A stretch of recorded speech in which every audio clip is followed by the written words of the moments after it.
If you want to know how to full screen in AnyDesk, you're in the right place. In this quick tutorial, I'm going to show you 2 easy ways to use full screen mode in AnyDesk. First, I'll show you how to set full screen as the default for new sessions, and then I'll show you how to turn full screen on while you're already connected to a remote device. This is helpful if you want a better viewing experience, less distraction, and more space when working on a remote computer. If this video helps, please hit the like button and subscribe for more simple tech tutorials. Alright, let's jump right in. Let's start with method 1, which is setting full screen as the default mode in AnyDesk. First, open the AnyDesk application on your computer. Once it's open, look to the top right corner of the window and click the menu icon. From the menu, select Settings. This will open the main settings area where you can customize how AnyDesk behaves. Now, in the settings panel, click on Display. After that, scroll down until you find the View Mode section. This is where AnyDesk lets you control how remote sessions appear on your screen. Here, you'll see an option called Start New Session in Full Screen Mode.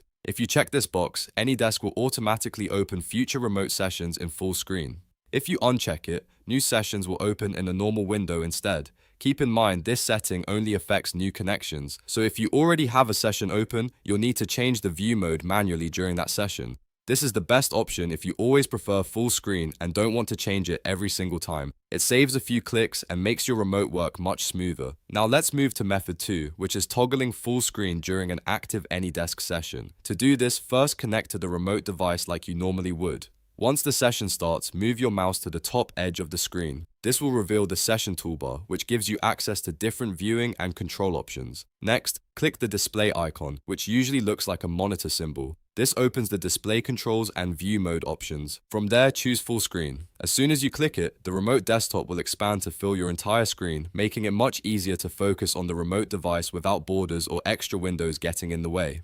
If you ever want to leave full screen mode, you can usually bring back the toolbar the same way by moving your mouse to the top edge and then switching back to windowed view from the display menu. That gives you flexibility depending on what you're doing on the remote system. So just to recap, if you want AnyDesk to always open in full screen, go to Settings, then Display, then View Mode, and enable Start New Session in full screen mode. If you only want to turn it on for a specific session, connect first, open the toolbar, click the display icon, and select full screen. And that's how to full screen in AnyDesk in just a few simple steps. If this tutorial helped you out, please give it a thumbs up and subscribe to the channel for more easy software guides, remote desktop tips, and step-by-step tutorials. Thanks for watching, and I'll see you in the next one.